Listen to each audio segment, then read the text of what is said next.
ஞானானந்தமயம் தேவம் நிர்மலஸ்படிகாகிருதிம் ஆதாரம் சர்வ வித்யானாம் ஹயக்ரீவம் உபாஸ்மகே. நேயர்கள் அனைவருக்கும் அஸ்ட்ரோ கேஎஸ் ஐயங்காரின் பணிவான நமஸ்காரங்கள்.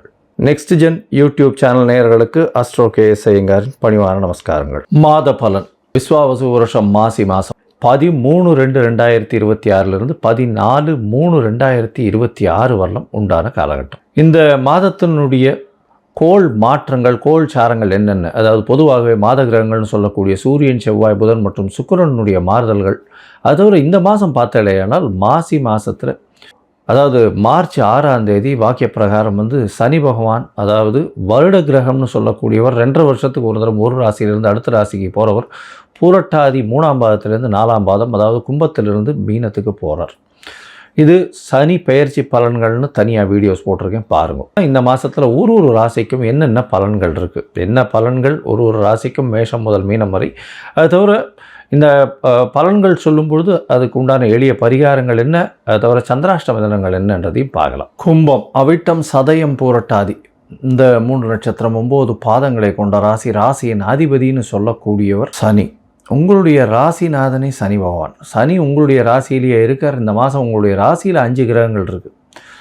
5 கிரகங்கள் இருக்கிறது பெரிய விசேஷம். என்ன அப்படின்னா, சூரியன், புதன், சுக்கிரன் 3 மாத கிரகங்கள், சனி மற்றும் ராகு மிச்ச 2 கிரகங்களும் இருக்குது, வருட கிரகங்கள்.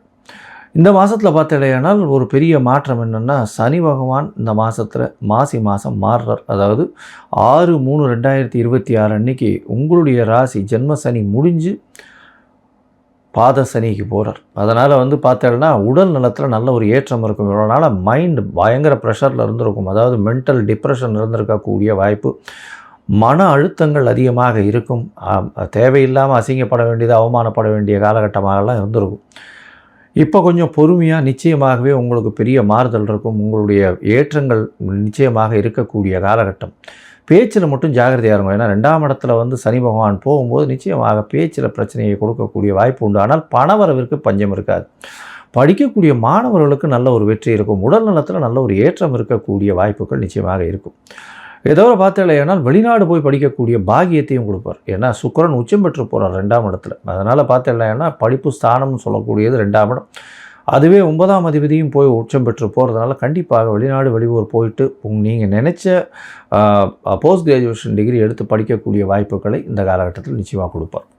உங்களுடைய ராசியை குரு பகவான் பார்க்குறார். நல்ல ஒரு ஏற்றம் கிடைக்கக்கூடிய காலகட்டம். குழந்தை பிராப்தி ஏற்படக்கூடிய பாக்கியம் உண்டு. ஏன்னா உங்களுடைய ராசிக்கு 5ஆம் அதிபதி புத்திரஸ்தான அதிபதியை புத்திர காரகனே பார்க்குறார். அதனால் கண்டிப்பாக இவ்வளோ நாளாக குழந்தை பிராப்தி இல்லாதவர்களுக்கு குழந்தை பிராப்தி ஏற்படக்கூடிய வாய்ப்புகள் நிச்சயமாக உண்டு.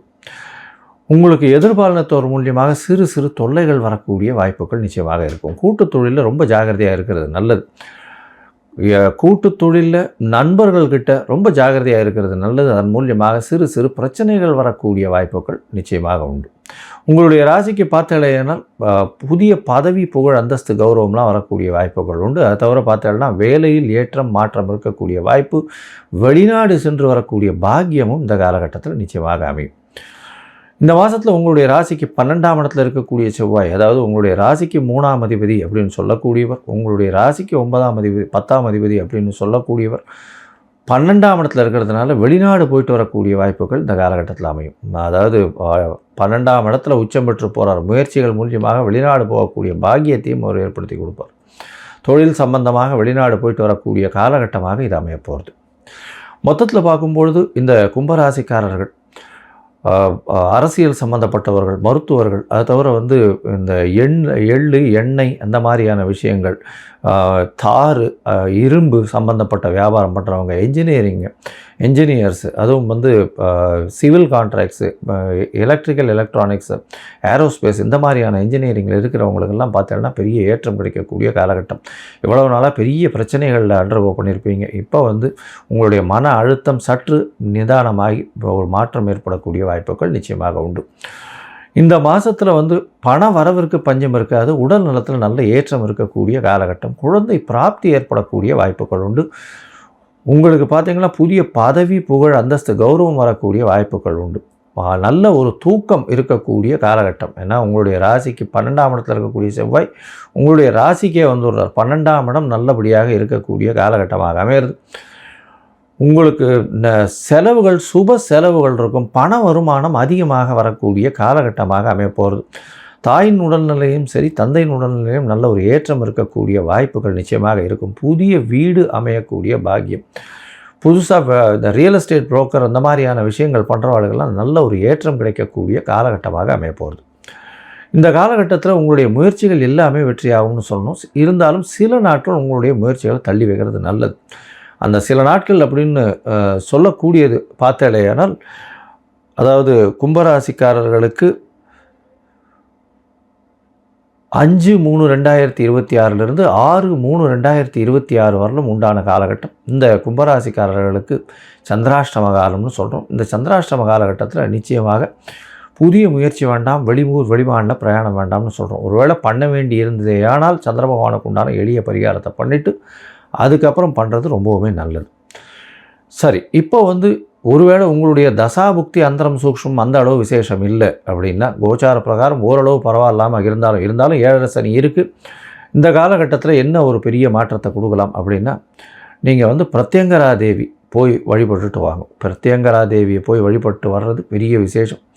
அதே மாதிரி நரசிம்மரை போய் வழிபட்டு வாங்க. நரசிம்மரை போய் வழிபடுறது இந்த திரையோதசி, அதாவது சிவபெருமானுக்கு ரொம்பவும் ஏற்றமான காலமாக சொல்லக்கூடியது.